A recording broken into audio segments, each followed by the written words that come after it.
Bonsoir à tous, ravi de vous retrouver en direct sur la page Facebook du JD 3.0 ainsi que celle de Lorena TV. Ces deux médias fusionnent ensemble pour vous produire en 26 minutes une édition spéciale ici même depuis Mézeroy où se passe durant tout le week-end la 11e édition de l'Éco-Festival sur la remorque de pâtes. Alors avant d'accueillir les organisateurs et une bénévole, on va accueillir sur ce plateau Boran. Bonsoir Boran. Alors tu fais partie du groupe Flying Orchestra. Alors on va faire rapidement parce que tu dois aller faire les balances avec ton groupe. Tu es programmé à 21h ici même sur la scène derrière nous. Alors Flying Orchestra, fais-nous rapidement la présentation de ce groupe dont tu en es à la direction. On peut dire ça. Eh ben Flying Orchestra, déjà on est presque plus obligé de le présenter ici à la remorque du Pâte puisque ça fait au moins la 4e ou 5e fois qu'on vient. Et ils aiment bien nous faire programmer et on aime bien y venir. Donc voilà, le public nous connaît. Mais pour ceux qui vont nous découvrir et qui ne nous connaissent pas, c'est du rock festif des Balkans, le Flying Orchestra. Alors ça fait 5 éditions que vous allez vivre, la 5e édition ce soir. Ça va être la 5e fois qu'on vient. 5e. Alors pourquoi répondre présent à l'invitation des organisateurs? Quand ça se passe bien une fois, il n'y a pas de raison pour que ça se passe mal la 2e, ni la 3e, etc. Donc on a toujours été bien accueillis, on aime venir ici, c'est le festival des copains. Donc on répond toujours présent à l'appel. Alors là tu es tout seul avec nous sur ce plateau, mais sur scène vous êtes combien? Vous êtes un bon groupe, non, quand même? On est un bon gros band, on est 6 musiciens sur scène, donc voilà, ça chiffre. Ça chiffre. Alors qu'est-ce que vous allez pouvoir proposer aux visiteurs qui quand même ont répondu? Il fait beau en plus, ils sont là. Qu'est-ce que vous allez pouvoir nous interpréter aux alentours de 21h maintenant dans moins de 20 minutes? Eh bien là ce soir c'est notre set assez frais qui soutient la sortie d'un album. Et là à 1 ou 2 jours près, c'est dommage, on aurait pu l'avoir déjà ici à la remorque du Pâte, mais il n'est pas encore arrivé de l'usine. Mais donc on va faire beaucoup de nouvelles compositions de ce nouvel album qui va bientôt arriver. L'album s'appellera Les yeux qui pleurent. Alors on aura de l'exclusivité ce soir. On peut dire ça en quelque sorte. Alors on vous retrouve ce soir sur cet Éco-Festival. On peut vous retrouver où durant tout l'été parce que vous avez une tournée assez chargée, hein. J'ai pu voir sur votre page internet. On peut notamment la citer, non? Exactement, le mieux c'est d'aller sur la page Facebook directement. Vous tapez Flying Orchestra avec un K et STAR à la fin. Et là sur Facebook vous trouverez toutes les dates de cette tournée de cet été. On joue un peu partout, essentiellement ici dans le quart nord-est, dans la région Grand Est, mais voilà des dates pour en citer quelques-unes. Le festival East Summerfest, un peu plus tard le festival La Poule des Champs, un peu plus loin. Le festival Cacophonie aussi, enfin plein de festivals, n'hésitez pas à aller, ça se passe de juillet à septembre, vraiment une date quasiment tous les week-ends. Alors Boran, vous venez de le dire, hein, énormément de festivals sur votre programmation d'été. Qu'est-ce que vous attendez concrètement des festivaliers parce que vous êtes presque pratiquement que sur les festivals? Effectivement, Flying Orchestra c'est un groupe spécialisé de festivals, on joue quelquefois en salle, mais notre grande force, on va dire, c'est l'extérieur, c'est de jouer l'été sous un ciel bleu, sous une scène, de faire danser les gens, de faire passer un bon moment, de fêter l'été tout simplement avec eux. Et quoi de mieux qu'un festival pour faire ça? Vous allez vivre ce soir votre 5e édition sur scène, donc vous connaissez le festival comme votre deuxième maison. Si je vous demandais de résumer rapidement en 3 mots le festival pour donner envie à nos téléspectateurs de venir faire un tour ici à Mézeroy, ça serait quoi ces 3 mots? 3 mots. Eh bien le premier ce serait respect parce qu'ils font ça depuis maintenant 11 ans et ça ne fait que s'améliorer à chaque fois avec des nouveaux petits détails qui apparaissent et qui font que ce festival est vraiment un des meilleurs festivals du coin, on va dire. Donc respect. Un deuxième mot c'est éco parce que c'est éco-festival et ça rejoint mon premier mot, respect, parce qu'ils le font depuis le début et c'est pas simple à mettre en place et ils le font bien, donc bravo à eux. Et le troisième mot c'est la fête, hein. Voilà, vous allez voir ce soir, vous allez voir demain, c'est la fête, même si c'est la canicule, même s'il y a d'autres éditions, c'est la pluie, il y a toujours la bonne ambiance, il y a toujours la fête ici à la remorque du Pâte grâce à cette équipe d'organisateurs au top. C'est la canicule mais il fait très très bon, hein, on peut le dire en ce soir. Merci. Merci infiniment Boran, on va vous laisser faire les balances avec votre groupe. On vous retrouve à 21h et vous l'avez dit, l'organisation assez intense, assez intensif. On va en parler dans quelques instants avec notre second invité. Merci infiniment Boran. Alors dans quelques instants, on va passer à notre prochain bien loin. Regardez, il est là, Boris, c'est l'organisateur de ce festival et de cet éco-festival sur la remorque du... On vous a pris un peu de cours parce qu'on est en plein milieu du festival. Les visiteurs sont là, sont au rendez-vous. La 11e édition qui a été inaugurée par Monsieur le maire aux alentours de 19h. Alors rapidement Boris, la présentation rapide de cet éco-festival dont vous en êtes à la tête. À la tête, un peu à l'origine aussi.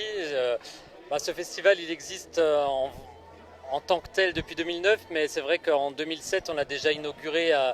On a déjà eu des prémices de ce festival avec la fête de la musique qu'on a organisée ici même. Comme cette fête de la musique marchait plutôt bien, on a décidé d'en faire un festival. Et comme c'est le Pat, l'agriculteur du village, qui nous prêtait sa remorque pour la fête de la musique, on a décidé de faire ce festival sur sa remorque et de l'appeler sur la remorque du Pat. J'en allais venir à cette question, ouais. À qui appartient cette remorque? Vous venez de répondre. C'était important pour vous de donner nom à ce festival par rapport à la remorque du Pat? Je pense que c'était le nom le plus logique qui est venu. C'est vrai qu'après on peut dire que ça peut faire des allusions au jardin du Michel, aux vieilles charrues. On aurait pu appeler ça la charrette du Pat ou la vieille charrette du Pat. Bon, c'est la remorque du Pat, oui, ouais. C'était important que le Pat apparaisse dedans parce que c'est vrai qu'il a été essentiel dans ce projet, quoi. Alors 11e édition, 2 scènes, 2 jours de programmation assez intensif. L'organisation, je présume que ça ne se prépare pas en 2 jours un tel festival. Il faut combien de temps pour préparer un tel événement et comment que ça se passe concrètement? Concrètement, il faut 1 an et demi. Donc on est déjà en train de préparer la 12e. J'ai déjà commencé à travailler sur la programmation de l'édition suivante. Donc c'est vrai que... Vous en mélangez pas? Vous mélangez pas? Non, ça va. Non, ça va. Alors comment que ça se passe l'organisation? Alors l'organisation, en fait, on démarre directement après ce festival avec l'équipe. On a un noyau dur d'une quinzaine de bénévoles, sachant qu'on est 130 bénévoles sur le festival, donc ce qui est énorme. Et on a un noyau dur d'une quinzaine de bénévoles qui travaillent toute l'année sur le festival. Donc dès le lendemain du festival, on se réunit le premier soir et on dit qu'est-ce qui n'est pas allé, qu'est-ce qui va, qu'est-ce qu'on veut pour l'année prochaine. Et on commence à travailler dessus et on travaille. Pour les premiers mois, on se voit 1 fois par mois, puis rapidement on se voit 2 fois par mois, puis pratiquement toutes les semaines à la fin, quoi. Donc une grosse organisation, vous travaillez toute l'année sur la préparation de ce festival. Vous venez de le dire Boris, 15 bénévoles qui travaillent à vos côtés parce que vous aussi vous êtes bénévole pour l'organisation de ce festival. Comment vous recrutez ces bénévoles qui vous aident au quotidien et ces bénévoles qui vont être là tout le week-end à vous aider? Alors les bénévoles qui m'aident au quotidien, je n'ai pas besoin de les recruter, ils sont là, c'est le noyau d'origine avec la famille qui est... On a des visiteurs qui sont avec nous sur le plateau. On est en direct, madame. Bienvenue. Voilà. Voilà, c'est comme ça, c'est un peu festif quand même sur votre éco-festival. Alors on va reprendre. Alors comment vous recrutez ces bénévoles? Oui, donc les 15 bénévoles de Noyau Dur a toujours été là et toujours là, c'est des fidèles, ils sont fantastiques. C'est les meilleurs bénévoles du monde, c'est une aventure qu'on vit qui est vraiment magnifique depuis 10 ans. Et après, les autres viennent naturellement. Tous les ans, on a des nouveaux bénévoles qui arrivent parce que le bouche à oreille, parce qu'ils ont été festivaliers l'année précédente et qu'ils ont envie de participer à cette aventure qui est quand même assez extraordinaire. Là, vous ne voyez pas les images du public qui arrivent, mais il y a du monde. Il y a très peu de monde et là, la place est déjà pleine. C'est assez incroyable, c'est un moment magique. Alors ces bénévoles, on va faire notamment la connaissance de Mathilde tout à l'heure, oui. Bénévole qui a fait un stage au sein même de l'organisation. Allez-y Boris. Non, vas-y. On a la chance, oui, pour la première fois cette année, d'avoir 2 étudiants en stage qui ont été en stage tout le mois de juin et qui nous ont aidés dans les derniers moments de la préparation, qui a été essentiel parce que franchement, ça nous enlève un poids qui est énorme.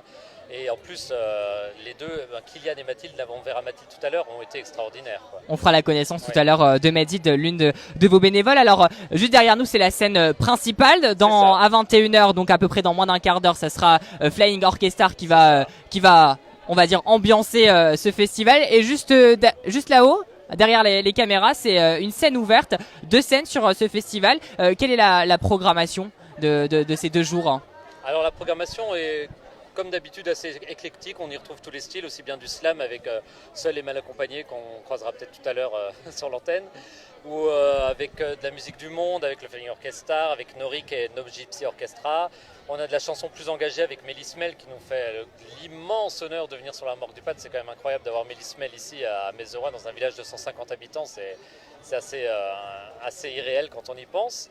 On a aussi après beaucoup de folk avec The Yokel, avec Marie Catil qui est passée sur la grande scène tout à l'heure, avec je cherche Louise Elie, puis on a du blues aussi avec Shake the Disease. On a vraiment tous les styles. On en a pour tous les styles, ouais. Pour tout le monde. Alors comment vous recrutez ces artistes? Alors deux façons de recruter. On a la petite scène où là c'est, comme tu le disais tout à l'heure, un tremplin, une scène ouverte. Donc là on reçoit les candidatures. Alors cette année on a dû avoir une soixantaine de candidatures pour cette place, donc c'est assez limité. On a un petit jury, on est 5-6 de l'association à se réunir, à tout écouter, à donner nos notes. Et donc c'est complètement démocratique, le choix se fait par rapport aux notes de tout le monde. Et par contre pour la grande scène, là c'est moi qui fais le choix tout seul. Donc je vais chercher les artistes parce que en même temps c'est mon métier. Donc je vais chercher par rapport à mon réseau des artistes que j'ai envie d'inviter à Mézeroy. Alors pourquoi pour vous c'est important de permettre à des artistes locaux de la région de se produire sur cette scène ouverte? Parce que c'est l'avenir. En plus on a la chance d'avoir des artistes locaux qui sont vraiment incroyables, de très bonne qualité. Marie Catil qui s'est produit sur la grande scène tout à l'heure a commencé sur la petite scène il y a 2 ans. Et c'est le cas pour beaucoup d'artistes. C'est vraiment un tremplin pour eux aussi j'espère. Parce que c'est vrai qu'ils peuvent bénéficier de la notoriété du festival. Mais on a un vivier d'artistes dans le Nord-Est qui est vraiment exceptionnel, on a beaucoup de chance. Alors Boris, vous avez assisté à l'inauguration de cet éco-festival tout à l'heure aux alentours de 19h. Et monsieur le maire l'a dit, je cite, l'importance du festival pour le pays de Pange. C'est une vraie attractivité, non, ce festival, c'est un vrai rendez-vous estival qui rythme un peu le début de la saison estivale de l'été, et avec en plus le soleil. C'est la fin de l'année scolaire, donc déjà les jeunes ils sont ravis, sauf cette année parce qu'ils ont le brevet la semaine prochaine. Donc c'est un peu dégoûté que le brevet ait été repoussé de 2 jours. Mais sinon les jeunes sont ravis et c'est vrai qu'on a la moitié des festivaliers sont des habitants des communes alentours. Donc on peut dire qu'il y a bien 3-4 000 festivaliers qui viennent des villages alentours. Boris, dernière question. Oui. Vous êtes l'organisateur, 11e édition.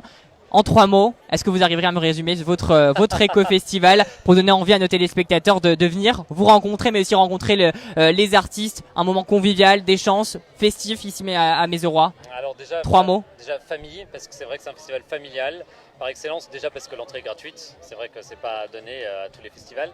Donc les familles peuvent venir, repartir, revenir, repartir. L'entrée est gratuite, ils sont libres. Après, en deuxième mot, je dirais le bonheur, parce que c'est vrai qu'on voit que les gens sont heureux. Vraiment, ça se lit sur les visages de tout le monde est content d'être là et même les habitants du village sont contents qu'il y ait ce festival parce que ça amène vraiment une vie pendant une semaine, le temps de l'installation et puis le temps du festival qui est hors du commun, qu'on ne trouve pas dans tous les villages. Et troisième mot, c'est compliqué hein, quand c'est son festival. Oui, parce qu'il y en a tellement en même temps, donc... Troisième mot, c'est longévité, parce que je pense que c'est un festival qui va durer, parce qu'on Mais la 12e est déjà en préparation. La 12e est déjà en préparation, et en plus, notre objectif n'est pas de faire un festival énorme avec un monde fou. On veut pas gonfler, on est bien comme on est. Et je pense que c'est la recette de la réussite aussi. Et ben voilà, vous avez résumé en 3 mots ce festival. Merci infiniment Boris. Merci, on va vous laisser repartir à vos occupations parce que... On vous a déjà décroché pendant 10 minutes et c'est très intense. En tout cas, bon festival à vous et on se retrouve peut-être l'année prochaine pour la 12e. Avec plaisir. Et ben ça marche. Merci infiniment Merci, Boris, bon courage et bon festival. Merci. Alors dans quelques instants, tout à l'heure Boris nous l'a dit, hein, on va faire la connaissance de Mathilde. Elle est bénévole à ce festival. Bonsoir Mathilde. Alors je vais te laisser prendre place sur le tabouret. On est un peu en pente hein, parce que voilà, on est à Mézeroy, une commune en Moselle. Alors rapproche peut-être toi de moi. C'est du direct, hein, mesdames et messieurs. Ça va Mathilde? Oui, ça va. Alors tu es bénévole durant tout le week-end, ici même à Mézeroy pour le festival sur la remorque du Pat. Mais tu as un peu une particularité un peu plus spéciale hein, en tant que bénévole spécial si on peut dire. Parce que tu as fait un stage au cœur même de l'organisation de cette 11e édition. Alors comment tu l'as vécu ce stage au sein même de l'organisation? En plus le mois de janvier ça a été assez dense. Oui. Alors bien le micro Mathilde près de... Alors... Auparavant, je venais au festival en tant que festivalière et du coup, je voyais que le week-end du festival. Et en fait, là, j'ai pu approfondir pas à pas toutes les étapes pour arriver jusqu'à l'organisation de ce festival. On ne se rend pas compte quand on y est, mais en fait, c'est une organisation énorme qui nécessite beaucoup de travail en amont et j'ai aimé participer à... Alors pourquoi notamment t'as voulu participer au-delà d'avoir vécu le festival en tant que festivalière, hein? Parce que j'étais très intéressée par la médiation de la culture et notamment au milieu rural. Ici, on peut dire qu'on est dans un petit village avec très peu d'habitants et les salles de concert ou les grands festivals se situent dans la capitale ou voire à Metz. Et du coup, le fait de créer un festival pour inviter les gens, en plus de ce fait, il est gratuit, donc ça permet vraiment de la culture pour tous et ça m'a vraiment intéressée. La culture pour tous, c'est une vraie attractivité du territoire avec ce festival. Alors Mathilde, tu es bénévole, tu as participé à l'organisation. Je présume que tu as une mission plus qu'importante durant ces 2 jours. Tu vas sans doute pas beaucoup dormir à mon avis. Quelle est ta mission ce week-end? Ce week-end, ce matin et cet après-midi, j'ai aidé à l'organisation pour la journée des enfants. On a fait des ateliers, des histoires, des parcours et tout ça. Et là, jusqu'à la fin du festival, j'aide en cuisine, au bar et tout ça. Alors Mathilde, côté festivalière, il y a 1 an maintenant, qu'est-ce que tu en pensais du festival?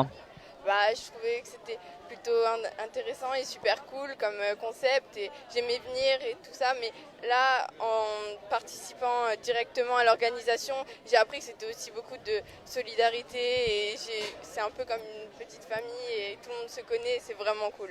Alors là tu as été bénévole parce que tu as fait un stage, est-ce que l'année prochaine tu comptes rester festivalière ou repartir dans cette aventure de bénévole? Non, bien sûr, je vais continuer à être bénévole, je pense peut-être pas tout le mois de juin du coup, mais surtout sur le week-end du festival parce qu'il y a besoin de bénévoles et du coup... Parce qu'il y a une bonne ambiance surtout, oui. En plus il fait bon, c'est convivial, on boit un verre entre amis. Alors Mathilde, si tu devais résumer en 3 mots ce festival, en sachant qu'en plus tu le connais depuis plusieurs années maintenant, ça serait quoi ces mots? Je dirais musique, entraide et pour tous. Pour tous, et ben voilà. Merci infiniment Mathilde. On te souhaite bon festival, bon courage, il va te falloir de l'énergie. Je pense que vous allez pas beaucoup dormir. Tu commences à avoir un peu des cernes. Bon, on te souhaite un bon festival. Merci infiniment Mathilde et pourquoi pas à l'année prochaine pour la 12e. En plus, on nous a annoncé que tout à l'heure la préparation était déjà en cours. Oui. C'est surprenant. Allez, merci infiniment Mathilde. Merci également à vous de nous avoir suivis. Dans quelques instants, on retrouvera un autre groupe avec nous sur ce plateau en direct. Un groupe qui clôturera demain à 21h. À 1h du matin cette 11e édition d'Eco Festival sur la remorque du PAD. Merci infiniment à Valentin Grenier à la technique. Merci également à toute l'organisation du festival de nous avoir permis la réalisation de ce plateau. Et on vous laisse avec cette musique et ces quelques images de Valentin Grenier. Excellente soirée à tous et moi rendez-vous après pour le direct et je vous retrouve demain, il n'y a pas d'émission mais samedi prochain le 6 juillet à 18h30 pour la dernière émission de la saison. On recevra le festival Au Pop-Up qui fêtera sa 10e bougie à Metz durant du 11 juillet au 14 juillet prochain. Bonne soirée à tous, bye bye, ciao ciao.